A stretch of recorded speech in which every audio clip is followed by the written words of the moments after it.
So I'm going to start with a revelation, a little self-confession. I spent most of my childhood curled up in a corner with a good book. So I was kind of a shy girl. I fought with asthma as a kid, so reading was my escape. And I spent the vast majority of my time reading books full of witches and sorcerers and wizards, and got to the point where I was pretty convinced that I was a little magic myself. Hadn't quite figured out what that magic might be yet, but I was sure it was there. And then, like all good little sorceresses, I grew up and realized that magic probably wasn't a university major, and I needed to figure out what I was going to do with myself. And I thought about other things that I cared about and that I liked. And I started to think about the fact that I liked math, and I liked science, and I liked health fields. And so I figured I was going to put the magic on the back burner for a little while and focus on studying how to study health, how to understand health, and how to understand things that impacted people's health. So I started my training in that world in this building. Now, I know you're thinking, wait, I thought she said she didn't go to magic school. And I know this kind of looks like a building that escaped from the Hogwarts campus, but it's actually Starling Loving Hall on the campus of The Ohio State University. And it was at the time the home to the Department of Preventive Medicine, which is a precursor to the College of Public Health that we have there today. And this is where I started learning my trade as an epidemiologist. And one of the first classes that I took was a class in current health problems. And that was the survey class that you took during your first semester, where you learned all the health issues that impacted your local community and the nation and the world. And one of the first topics we learned about was infant mortality. And we learned that infant mortality was the concept of a child dying before it reached its first birthday. And we learned all of the health-related factors that were associated with infant mortality. We learned about the importance of prenatal care and nutrition. We learned about the impact of congenital anomalies. We learned about smoking and alcohol use. And as an epidemiology student, I learned all the exciting statistical models that we could build to explain how each of those factors was associated with the probability of a baby making it to its first birthday. So I walked out of that vaunted door saying, okay, I know that. Yeah, I've got that piece figured out. I understand that. And so I took all that knowledge and walked into my first internship in this parking lot. Okay, so actually I wasn't working in the parking lot per se. At the time, there was actually a building there. It was Echo Family Health Center. It was one of the first federally qualified health centers in Columbus. As you can see, it's not there anymore, but a nice, spiffy new health center has been built next door to it. But I worked in the building that was in that parking lot. And my job was health promotion intern. That was my title, health promotion intern. And what my job was to put together educational workshops for expecting moms who were getting their prenatal care at the clinic. So this clinic saw dozens of women every Tuesday. And you didn't make an appointment, you just showed up and you sat there till it was your turn to see the doc. We had a great team of amazing docs who volunteered their time there. But a lot of times women spent a whole lot of time in that waiting room. So it was my job to entertain and educate them. And I did workshops on things like nutrition and baby-proofing the house and how to quit smoking, things like that. And that's when I started to open my eyes. And I started to remember that just knowing those factors like nutrition and safe house were associated with infant mortality wasn't enough to understand what was really going on in the lives of those women in the near south side of Columbus. Because when I was talking about the importance of nutrition, they were wondering whether or not there was any food in their house when they got home. And when I was talking about baby-proofing the house and putting protectors in the electrical outlets, they were wondering exactly when the eviction notice was going to show up on their door. They were bathed in stress, and as much as my message was important, it wasn't enough. And that's what woke me up a little bit, reminded me that just knowing the predictors wasn't enough. Just knowing how to calculate the predictors and their relative importance wasn't enough. And that woke up that sorceress in me. Woke up my realization that I needed to figure out how I could use a little bit of magic to make that data, that knowledge, something that would actually impact the probability that those babies from those moms were able to start their lives healthy. I thought about some of those fantasy books I read that had this concept of alchemy. You know, alchemy being a magical power, a process of transmuting, changing, reformatting something that has very little value into something that has great value and wealth. In our medieval fantasy books, it was generally about the idea of turning lead into gold. Well, my version of that was the idea of turning data, which really doesn't have that much value in and of itself, into information.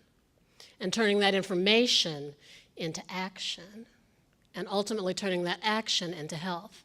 And not just health for some people, but health that's equitably distributed across our entire population, even the people who were in that clinic on that day, especially the people who were in the clinic on that day when I was there.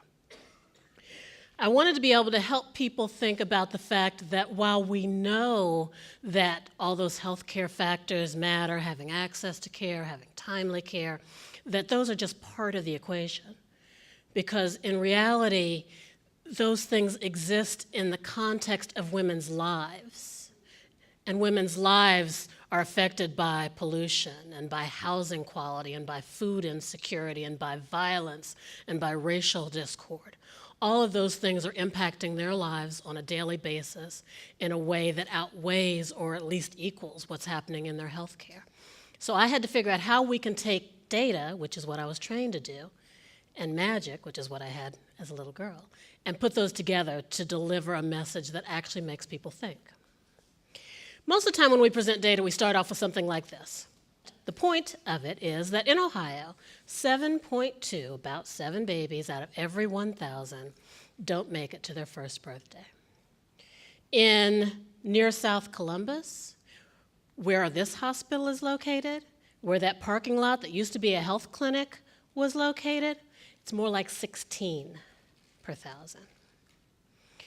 Now, I could tell you this, and you could look at this slide and say, really?